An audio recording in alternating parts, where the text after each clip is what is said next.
Hello అండి, అందరికీ నమస్కారం. ఈరోజు మనం హోతా పద్మినీదేవి గారు రచించిన అక్కరకు రాని చుట్టం అనే ఓ చక్కటి కథను విందాం. ఇక కథలోకి వెళ్ళబోయే ముందు మీకు ఒక చిన్న రిక్వెస్ట్. మీకు గనక మా వీడియోస్ నచ్చినట్లయితే లైక్ చేయండి, షేర్ చేయండి. మరిన్ని ఇంట్రెస్టింగ్ కథల కోసం మా ఛానల్ని తప్పకుండా సబ్స్క్రైబ్ చేసుకోండి. ఇక కథలోకి వెళ్దాం. బజార్కు వెళ్తున్నాను, ఇంట్లోకి ఏమైనా కావాలా? బయటికి వెళ్ళబోతూ అలవాటు ప్రకారం అడిగాను. జవాబుగా నా శ్రీమతి రాధిక నా చేతిలో సరుకుల లిస్టు రాసిన చీటీ పెట్టింది. యథాలాపంగా కాదు, కుతూహలంగా అది విప్పి చదవడం మొదలుపెట్టాను. 4 కేజీల పంచదార, 1 కేజీ నెయ్యి, 1/2 కేజీ జీడిపప్పు, మైదా, నూనె ప్యాకెట్లు. చదవడం పూర్తి కాకుండానే ఆశ్చర్యమిళితమైన చిరు ఆగ్రహంతో చూశాను. నెలకి సరిపడే సరుకులు తెచ్చి 10 రోజులైనా కాలేదు. మళ్ళీ ఇవన్నీ ఏమిటి? వండుకుంటుంటే సరుకులు నిండుకోవా ఏమిటి? నిన్న హల్వా చేశానా, మొన్న కాజాలు, అంతకు ముందు రోజు జాంగ్రీ. మనం వండుకొని తిన్నంత మాత్రాన సరుకులు అయిపోవు. ఎదురింటి వాళ్ళకి, పక్కింటి వాళ్ళకి వండి ఇస్తే అయిపోతాయి. పళ్ళు బిగువన కోపాన్ని దిగమింగి అన్నాను. నేను ఎదిరింటి వాళ్ళకేమీ ఇవ్వను, పక్కింటి సుగునకే ఇచ్చాను. తనకి హల్వా చేయడం రాదుట, ఎలా చేయాలని అడిగితే చేసి ఇచ్చాను. ఇలాంటి హల్వా నేను పుట్టాక తినలేదు. మీది అమృతహస్తమని ఒకటే పొగిడింది నన్ను. రాధిక స్వరంలో చిరుగర్వం. ఎందుకు పొగడదు? నువ్వు తేరగా చేసి పెడుతుంటే తెగ తిని. పోనిద్దురు పాపం, తనకి వంట రాదుట. వాళ్ళ ఆయన మీ అమ్మ నీకు వంట నేర్పలేదా అని తెగ సాధిస్తాడుట. వంట చేతక కాదు, బద్ధకం. పగలంతా టీవీ చూడటానికైతే టైం సరిపోతుంది, ఇక వంట ఎప్పుడు చేస్తుంది? అక్కసుగా అన్నాను. పోనిద్దురు, ఇరుగు పొరుగు అన్నాక ఇచ్చిపుచ్చుకోవడం తప్పదు, తేలిగ్గా అంది రాధిక. నేను పళ్ళు కొరుక్కుంటూ సంచి తీసుకుని బజారుకి బయలుదేరాను. ఒక నేషనలైజ్డ్ బ్యాంక్లో క్యాషియర్గా పనిచేస్తున్నాను నేను. ఆస్తిపాస్తులేవీ లేవు. బడ్జెట్ ప్రకారం ఖర్చు పెట్టుకోవాల్సిన మధ్యతరగతి జీవిని. నా అర్ధాంగి రాధిక కూడా పరిస్థితిని అర్థం చేసుకుని జాగ్రత్తగా ఖర్చు పెట్టి ఉన్నంతలో పొదుపు చేయగల మనిషే. నెలకు సినిమా నుంచి వస్తూ హోటల్లో టిఫిన్ తినడం ఆమె కోరే చిన్న కోరికలు. చీరలు నగలు కొనమని కూడా అడగదు. అన్ని విషయాల్లోనూ స్ట్రిక్ట్గా ఉండే రాధికలో ఒక బలహీనత ఉంది. తనని ఎవరైనా పొగిడితే చాలు ఉబ్బిపోతుంది. తన శక్తికి మించి వాళ్ళకి ఉపకారం చేస్తుంది. ఆమెలోని బలహీనతని క్యాష్ చేసుకుంటుంది సుగుణ. రాధికలోని బలహీనతే నా ఇంటి బడ్జెట్ అస్తవ్యస్తం చేస్తుంది. ప్రతి నెలకి సరిపడే సరుకులు తెచ్చి 10 రోజులైనా గడవకముందే మళ్లీ సరుకులు తేవాల్సి వస్తుంది. ఈ విషయంలో రాధికతో గొడవ పడదలుచుకోలేదు. ఆమె తనంతటి తనే తెలుసుకోవాలి. ఎలా? ఆదివారం మధ్యాహ్నం అన్నం తినగానే నిద్ర ముంచుకొచ్చింది. 1 గంట పడుకుని లేద్దామనుకున్న నాకు దాదాపు 4 అవుతుండగా మెలకువ వచ్చింది. పొరపాటు యాలకులు, పచ్చకర్పూరం కలిసిన సువాసన వంటింట్లోంచి నా ముక్కు అదిరిపోయేలా చేసి చప్పున మెలకువ వచ్చింది. రాధిక మళ్లీ ఏదో పిండి వంట చేస్తోంది అనుకుంటూ లేచి బద్ధకంగా బయటకొచ్చాను. అప్పుడు ఏదో పని మీద బయటకొచ్చిన రాధిక నన్ను చూసి, లేచారా, ముఖం కడుక్కోండి, కాఫీ తెస్తాను అంది. నేను ముఖం కడుక్కొని నేరుగా వంటగదిలోకి వెళ్లాను. రాధిక బొబ్బట్లు చేస్తోంది. ఇవాళ బొబ్బట్లు చేస్తున్నావేమిటి అన్నాను ఆమె పిండి వంట చేయడానికి. పండుగ పుట్టినరోజు రావనవసరం లేదని తెలిసిన. సుగునికి బొబ్బట్లు చేయడం రాదుట, పోన్లే అని నేను నిటారుగా అయ్యాను. ఏకల దాకా కోపం వచ్చినా తమాయించుకున్నాను. రాధిక కాఫీ ఇచ్చింది. తాగుతూ అక్కడే నిలబడ్డాను. ఆవిడ గారికి బొబ్బట్లేనా, అసలు ఏ స్వీట్లు చేయడం రాదా? పాయసం మాత్రం వచ్చుట. మొన్న క్యారెట్ హల్వా చేశాను కదా, ఆమెకి రుచి చూపిద్దామని పట్టుకెళ్లానా. పాయసం నాకు పెట్టింది. పర్వాలేదు, బాగానే ఉంది.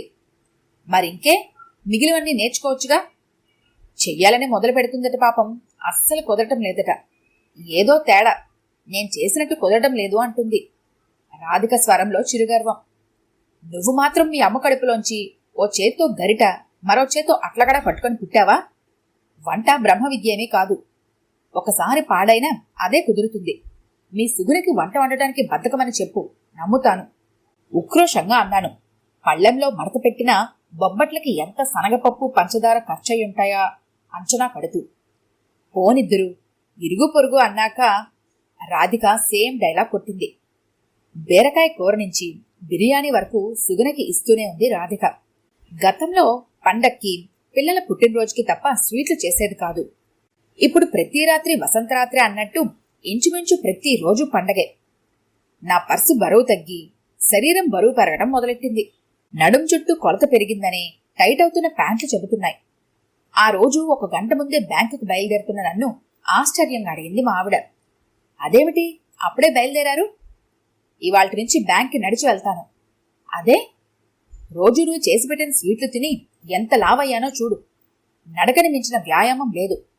నడిచి వెళ్తే స్కూటర్ పెట్రోల్ కూడా ఆదా చేయవచ్చు. ఆదా అనే మాట నా నోట వినగానే రాధిక కళ్ళలో నీళ్లూరాయి.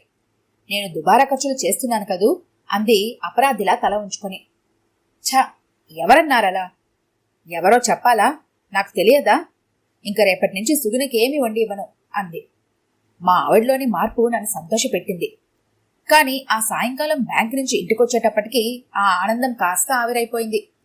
వంటింట్లోంచి గుమగుమలు, చేతిలో గిన్నెతో నా ముందు నుంచి వెళ్తూ నన్ను చూసి పలకరింపుగా నవ్విన సుగుణని చూసి బిత్తరపోయాను. నేను నిస్తేజుడిని అయిపోవడానికి కారణం మా ఆవిడ మాట తప్పడం కాదు, సుగుణ భారీ కాయాన్ని చూసి. ఈ 4 నెలలుగా మా ఆవిడ చేసిన వంటలు, పిండి వంటలు తిన్న సుగుణ సూమో యోధురాలిలా తయారైంది. భారీ కాయంతో భారంగా నడుస్తూ వెళ్తున్నామని చూసి కసిగా పళ్ళు నోరుకున్నాను. మనకి త్వరలో ఏ డయాబెటీస్ వస్తే బాగుండును. అదొక్కటే కాదు, బీపీ, అల్సర్ వగైరా జబ్బులన్నీ వచ్చి ఏమీ తినడానికి వీల్లేకుండా తినడానికి భయపడే జబ్బులొస్తే బాగుండును. కసతీరా శపిస్తున్న నాలో సంస్కారం మేల్కొంది. మా ఆవిడలాంటి మొహమాటస్తులు, పొగడ్తలకు ఉబ్బిపోయేవాళ్లు ఉన్నంతకాలం సుగుణ లాంటి వాళ్లు దాన్ని క్యాష్ చేసుకుంటూనే ఉంటారు. జరుగుతున్న దాంట్లో సుగుణ తప్పే ఉంది? రాధిక పొగడ్తా అనే అగట్టలో పడిపోయింది. ఆమెను బయటికి లాగడం ఎలా? మరునాడు మా అబ్బాయి ఎంసెట్ ఎగ్జామ్స్ రాయవలసి ఉంది. బ్యాంక్లో సీరియస్గా పనిచేసుకుంటున్న నా సెల్కి మా బావమరిది ఫోన్ చేశాడు. మా మామగారికి గుండె నొప్పి వచ్చిందని హాస్పిటల్లో ఐసీయూలో ఉన్నారని చెప్పాడు.